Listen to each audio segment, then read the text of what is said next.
In the vast landscape of unique artists and music today, I don't think there's a musician that toes the line between being deeply relatable and completely mysterious quite like Frank Ocean. Often described as elusive and introverted, each sighting of him sparks frenzied excitement in his fans.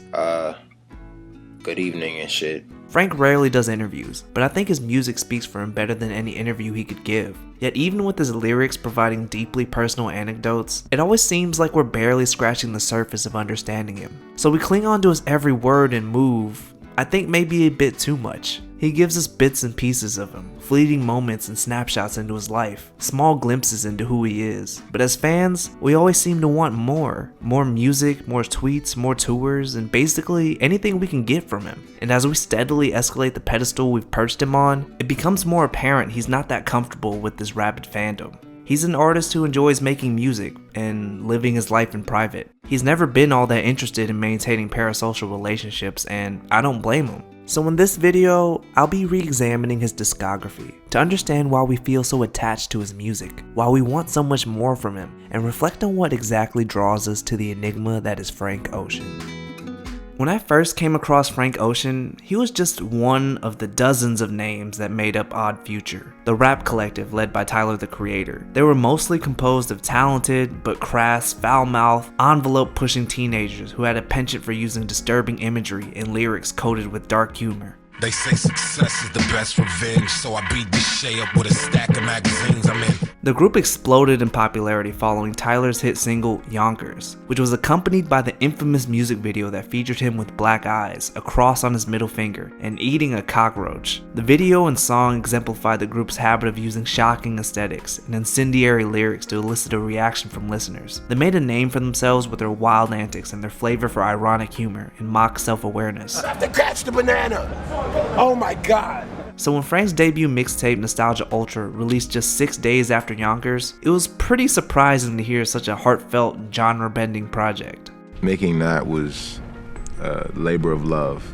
It was like difficult, to make, not like writing the songs or arranging the songs. I mean, that had a level of difficulty too, but just piecing together all the resources to do it, at the level that I wanted to, like the quality of record I wanted to make. Maybe it spoke to the group's ethos of pushing boundaries, but Nostalgia Ultra felt unlike anything in Odd Future, and even the R&B landscape as a whole. Has Odd Future impacted my career? Absolutely. They've liberated my thinking in some ways, creatively, and in a sense of knowing that you can do a lot of it by yourself, not just the songs, but just taking control of your whole movement. For context, Frank released the mixtape independently, for free, without any warning, to the point where the people who helped worked on the project had only known him as the pseudonym Lonnie Bro. In an interview with The Ringer, Reggie Rojo Jr., an engineering intern, said, "I had no clue about the name Frank Ocean throughout the entire process until after the album dropped. When it came out, it was like, what?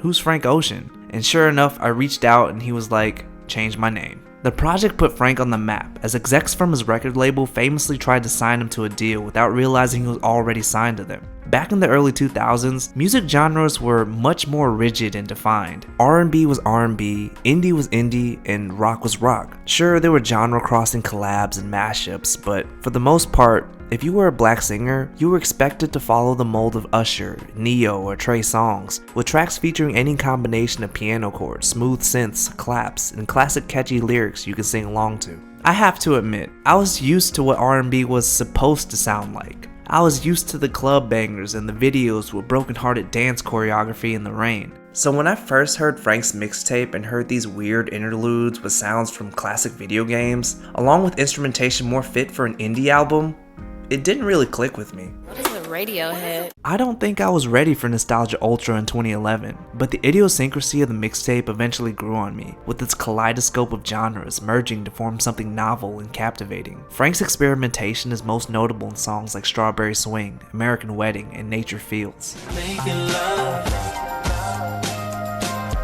underneath the cherry leaves. Instrumentally, these songs are identical to the original songs they sample, with Frank's vocals being the only addition. It's similar to freestyle raps, with the artist expressing their stream of conscious thoughts and emotions over familiar beats. In this instance, Frank uses these samples to create a unique atmospheric listening experience, highlighting a collage of influences. It reflects Frank's unwillingness to define himself by any genre. He even listed Nostalgia Ultra as bluegrass and death metal on iTunes. He didn't want to be shackled to any mold or preset idea of what genre he had to be. When asked about how he felt about being called an R&B artist, he rhetorically replied, "If I said you were a dove, but you were a swan, would that be accurate?" From his record label pigeonholing him as just a songwriter, to the Eagles drummer Don Henley calling Frank a talentless prick and threatening to sue him for the sample of Hotel California. Eagle sample has no chance in hell of being cleared.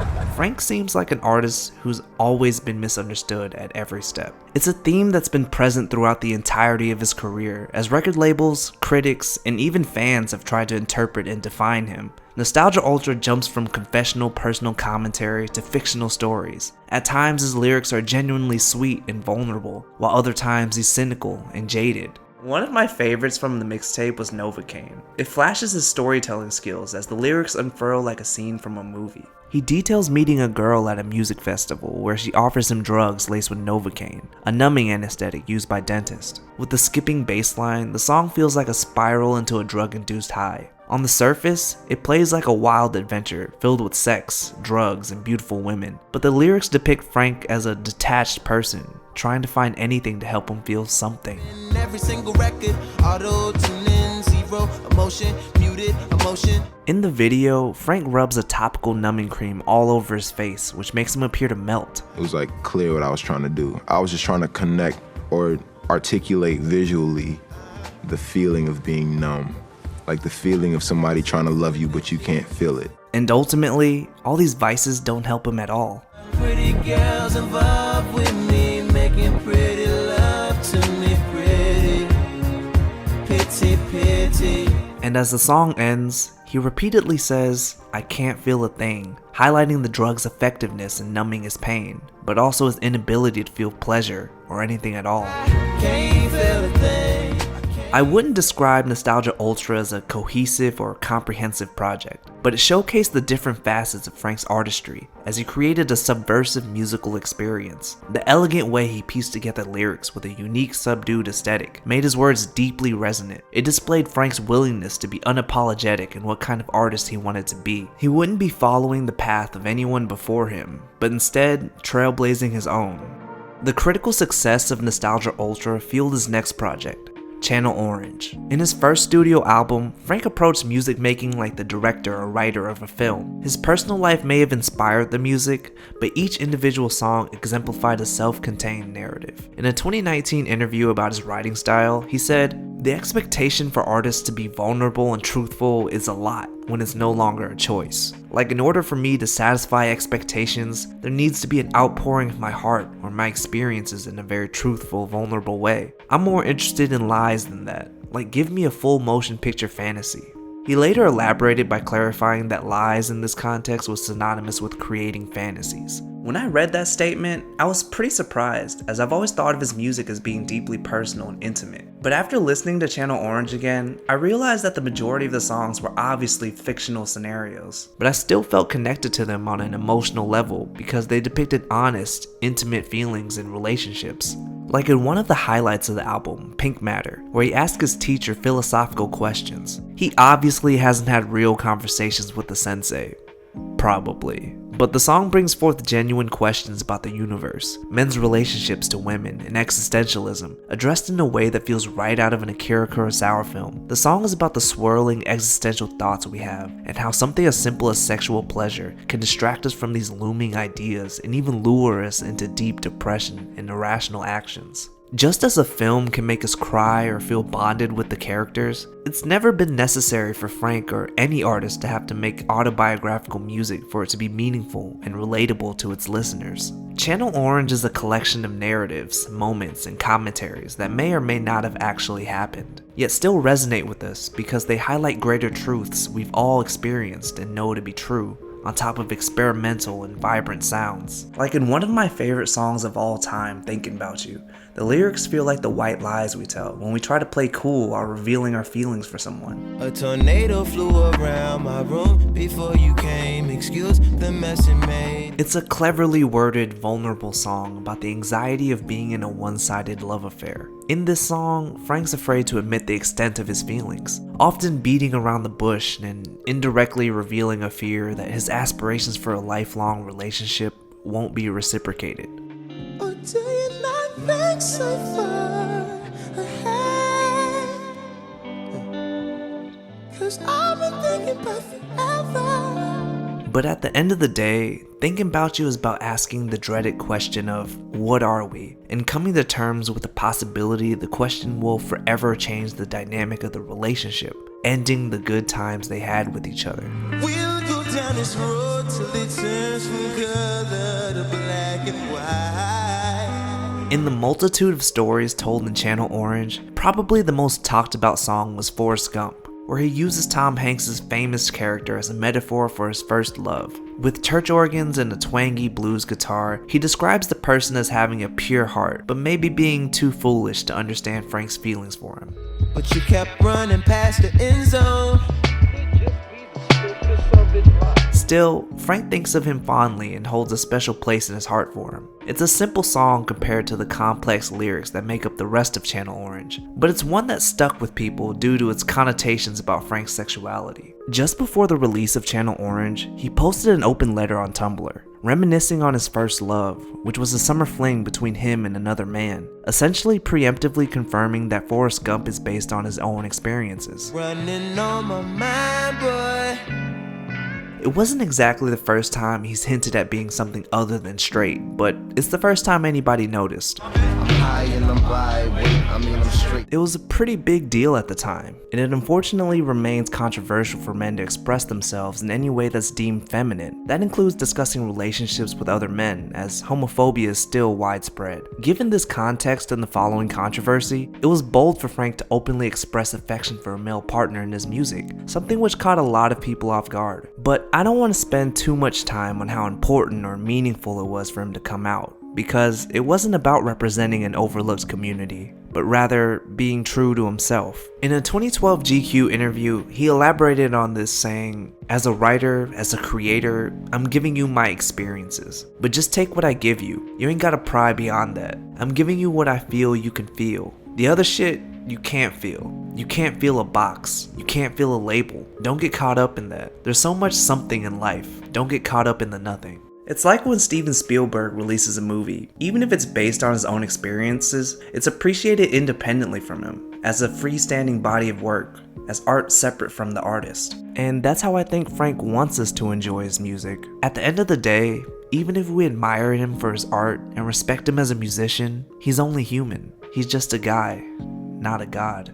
After the release of Channel Orange, Frank was bombarded with critical praise, commercial success, and dozens of awards, including 2 Grammys. He was even slated to perform at the 2013 Grammy Awards show, which seemed to be the perfect stage for his ascension as the next big star in music. But rather than performing some of the more up-tempo songs from the album, he decided to sing Forrest Gump in a production he later admitted was hampered with technical difficulties. He didn't exactly follow the classic rise to pop superstardom, but I don't think conventional routes ever fit Frank's MO. When asked about Frank's next move after Channel Orange, collaborator Pharrell Williams said, "Frank's like the wind, man. There's no predicting it." So when Frank started working on his next album, rumored to be titled Boys Don't Cry, we should have known it wouldn't go the way we thought it would. Even as he publicly stated its supposed completion multiple times and set release dates, the album never came to fruition in the 4 years after Channel Orange. In this time, he rarely made musical appearances or released any music at all. The uncertainty of his next album made it seem like he might never release another project, in the same vein as Lauryn Hill, who famously left the public eye and never released another album after a classic solo debut in 1998, The Miseducation of Lauryn Hill. Just like Frank, Lauren grew tired of fame and the constant attention she received. The only difference was that Frank kept updating us with release dates that came and went, while promising new music that never seemed to materialize. Interestingly, his musical absence and constant delays didn't hinder his career,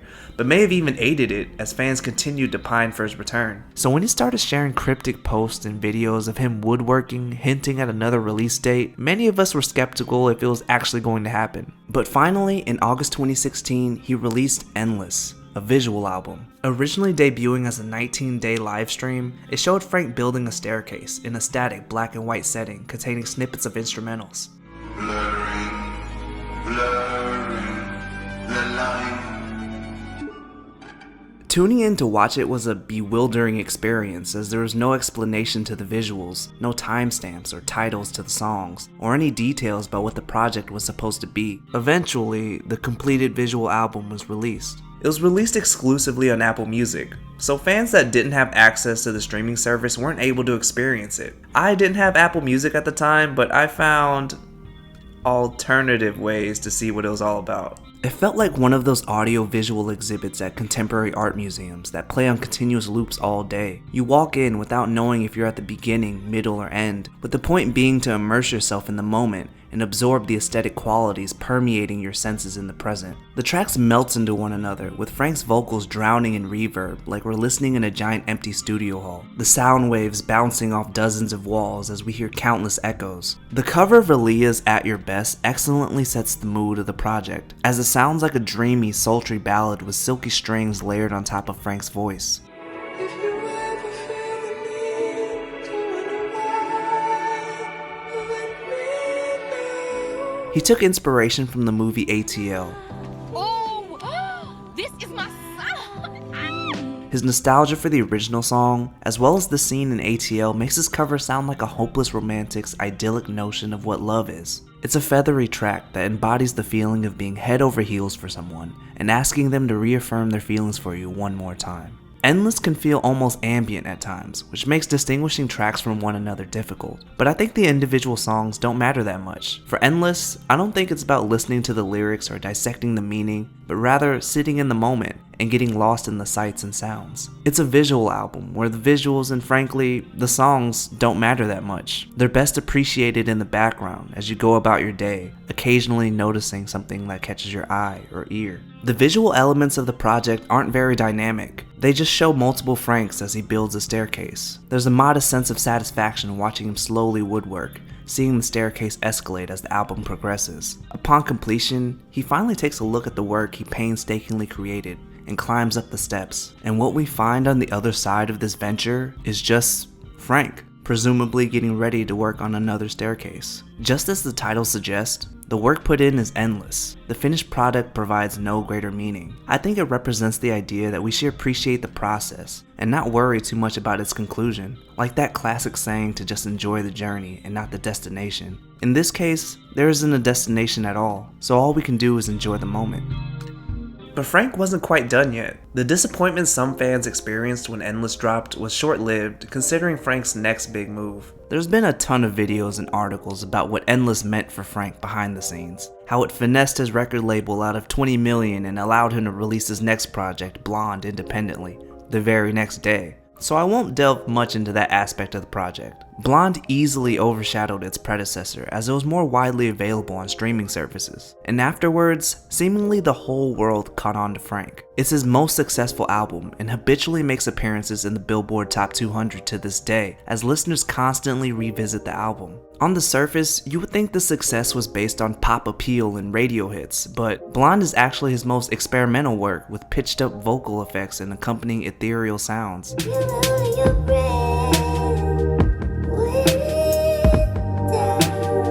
It feels like something he recorded by himself, laying down on a couch with a guitar and maybe an MPC, singing into a microphone about his deepest personal experiences, simply as an outlet for his emotions, with no intent for anyone to actually hear it. It's a genuinely intimate listening experience that reflects his change in writing approach for the project. So if you notice Blonde seem much more autobiographical than his previous work, it's because it is, In a 2016 New York Times interview, he said, "I wrote Channel Orange in 2 weeks. The end product wasn't always that gritty, real-life depiction of the real struggle that happened." While I still get the sense Frank doesn't want to feed into the celebrity status, he seemed to find a sort of peace with the fandom he's gained over the years. In the same interview, he said, "Sometimes I'm fascinated with how famous my work could be while I'm not so famous. Super envious of the fact that Daft Punk can wear robot helmets and be one of the most famous bands in the world, while also understanding that will never be my situation. It's too late. It's hard to articulate how I think about myself as a public figure. I've gotten used to being Frank Ocean." The narratives present in Blonde are much less fantastical than those in Channel Orange, as they follow more private and confidential experiences. I think this is why so many of us connect to Blonde, because it uniquely touches on our deep-rooted emotions and innermost vulnerabilities and regrets. Like in the opening lines of the second track of the album, Ivy, Frank sings about the euphoric feeling and possibly even genuine disbelief he has when his partner reveals their feelings for him.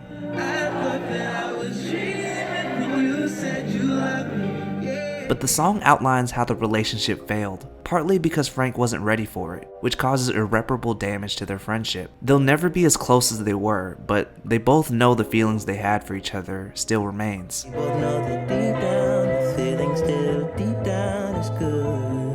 Unrequited love is a consistent theme in Frank's music, but Blonde seemed especially reminiscent of long-lost lovers and past mistakes more than any of his previous work. There are so many favorites of mine on the album, but Solo stands out as one of the gems that show off Frank's incredible lyrics. Akin to other slow, almost spiritual ballads on the album like Self-Control, Siegfried, and Godspeed, Solo features a subdued church organ as Frank recounts a night of partying and dancing with a partner he's enamored with. While in some instances he sings about the joys of single life, it's clear he wants more. Gotta tell you how much I vibe with you.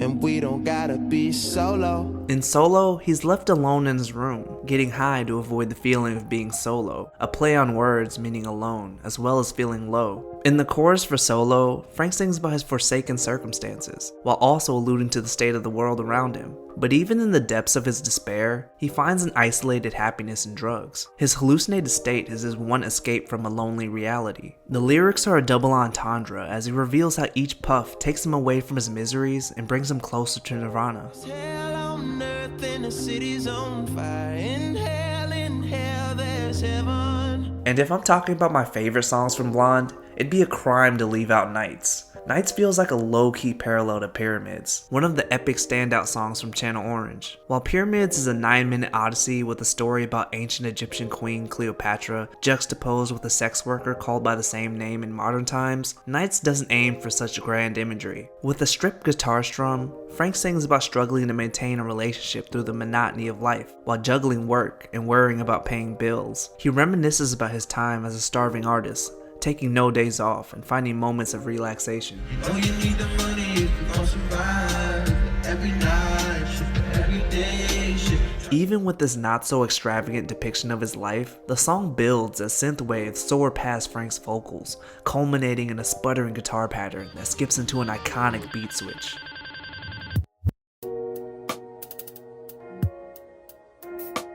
The second half of Nights is much more nostalgic, as Frank looks back at the pleasures and sorrows of his past life over a chopped piano sample. Blonde is definitely his most personal project, with the last song, Future Free, ending with what feels like a montage of home videos. Even the album's title alludes to his publicly undefined sexuality with its use of both gendered spellings of blonde. It continues his career-long objection to rigid labels and a longing for simpler times. He's proven to be an enigmatic artist, unwilling to work in the confines of our expectations. It's the reason he declined to submit Blonde for Grammy consideration, citing the Grammy's history of excluding black artists from bigger awards, and how in the same year he wrote Chanel, a song that feels like a freestyle about the many dualities of his life. He also collaborated with Jay-Z and Tyler the Creator to make a tranquil song like Biking that's just about riding a bike for the most part. Since Blonde, he's released or appeared in a dozen or so songs, so he hasn't quite disappeared, but there hasn't been much noise about another full-fledged album. So we're left in a familiar position where we're waiting for Frank,